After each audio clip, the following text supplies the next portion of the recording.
Let me tell you one of the most underrated secrets to getting you more on set, more work, and this applies to photographers, makeup artists, set design, hair, assistants, anything regarding a position that will get you on a set. You're gonna wanna listen to this. My name is Gabriel Perez Silva, and I'm a fashion and celebrity photographer based out of New York City, and this is some of my work. Now, as you've probably figured out by this point, building your portfolio and getting your work to a certain quality level is a big part of the puzzle, but it's only one of the first steps. You gotta figure out how to take that level of work and get it in front of the people that it matters, make those connections, build those relationships, and then hope, cross your fingers, that you'll get called into a job and start turning this into your career, because that's what we all want, ideally, or I'm assuming that's part of the reason you're on my channel, how to turn your passion,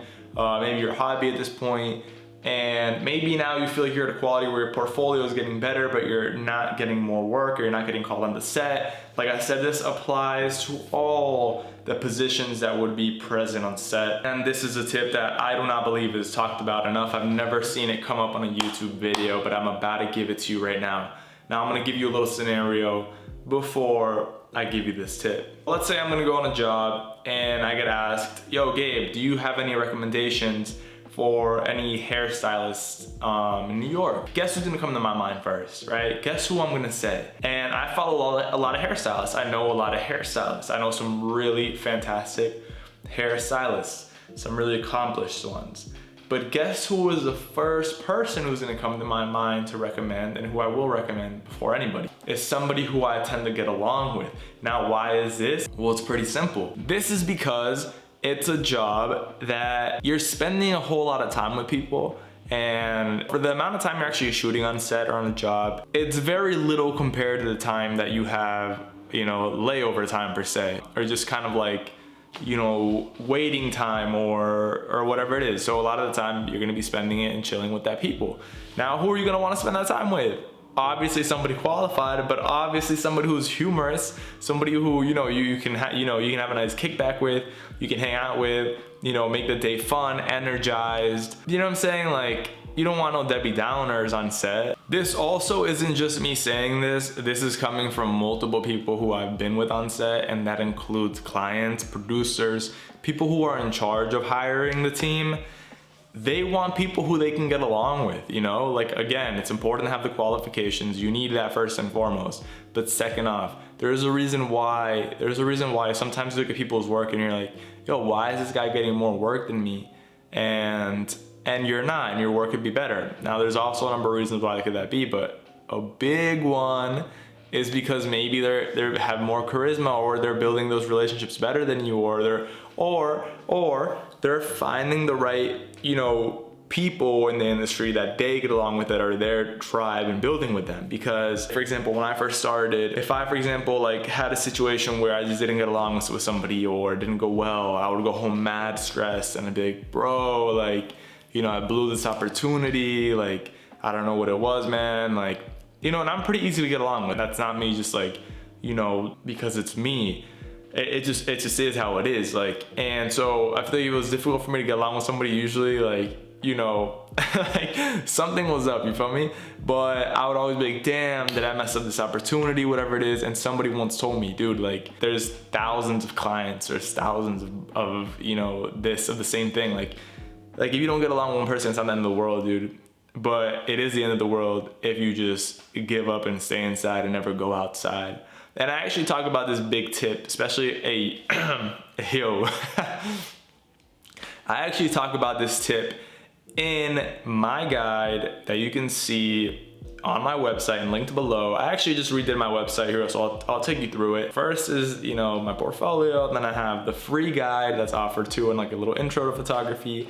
Then I have the main guide. I really put some, you know, my heart and soul into. I mean, I did for both, but this one, like, you know, real deal radio. I try to make material that was actually helpful, not just some nonsense. This is a good guide. It's only $5. I really recommend it. Everything you need to do a photo shoot. This is one of the tips of many things that I talk about in this guide, that it's like You can go over this every time you're gonna have a photo shoot, and it's like, it will really keep you on track. It'll help you produce high level photo shoots, whatever level you need, but to make sure it's legit and to make sure things run smoothly.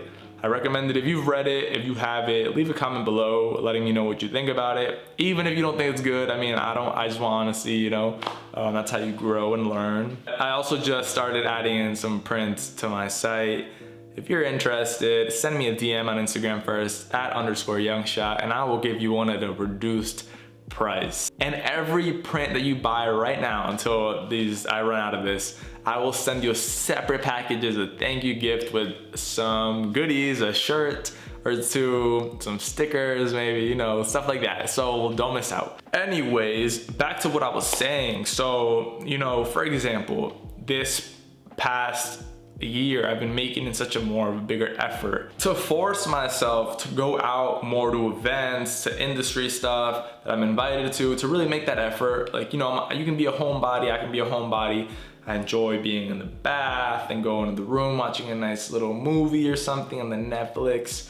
And you know, it can be difficult to get yourself out of the crib, or you can have some of that social anxiety or whatever it is. And you know, I know how it is. But like the cliche, you only lose if you don't try. Like at some point you could go out and meet somebody. There's been plenty of times where I'll go out, meet one person, and that leads to like a very valuable connection.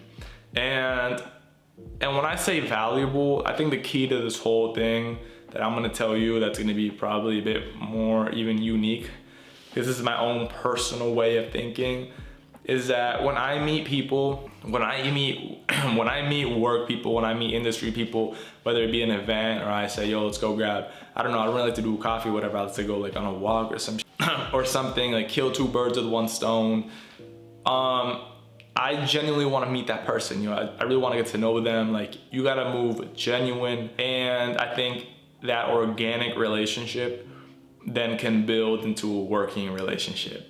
But I don't like feeling for myself and for other people like I'm going in to be like, okay, what can you do for me? You know, like, what money can you make me? You know, usually you gotta be like, what can you do for them? You know what I'm saying? But like, I also just in general, like outside of work, like my main objective, the way I see it is like, I actually got to know this person, like know what they're about, you know, build a genuine relationship, like a genuine connection.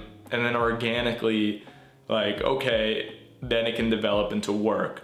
But I like to keep that kind of the second thing, and that keeps it more real, more long lasting. And usually people can tell, dude, like I can tell when somebody's approaching me with non-genuine intentions. I think any seasoned person in the industry or a person with life experience can kind of tell when somebody's not being genuine or approaching you with other intentions or wanting something from you. And I know for a fact that a lot of times these people who are used to this appreciate, you know, real genuine people who aren't trying to get something from them. Most of my team have become my really close friends because you're spending a lot of time with these people.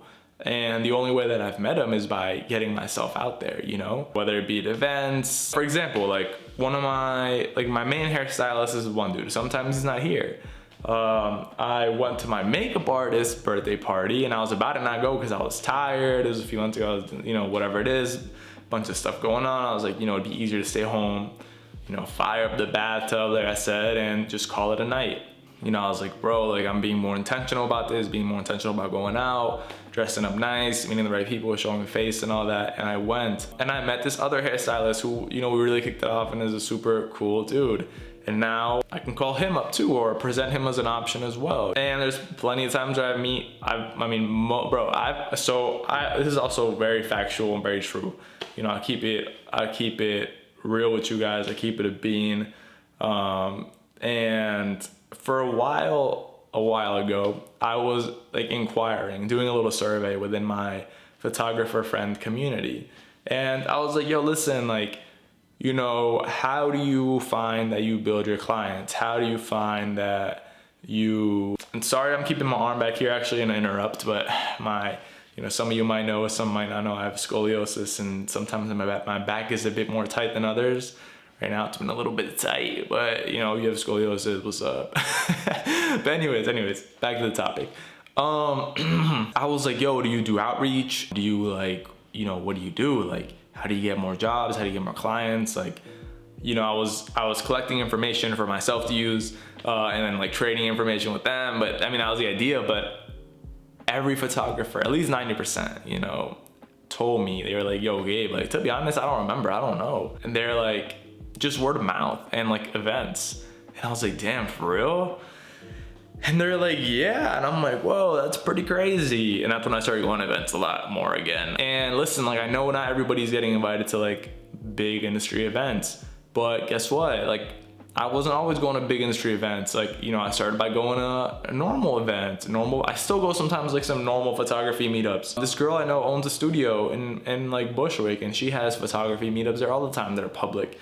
Sometimes I pop into stuff like that because this is fun. Or bro, like if you live in a city where there's a lot of artists, and I've talked about some prior videos, like meet up with them, like just connect with people. Your boy is getting to an older age where I'm not just going out of my way to like meet up with random people and stuff. I mean, I'm busy, and you know, I tend to my close relationships, and so I usually am meeting people like, you know, at the events that I'm going to, whatever it is.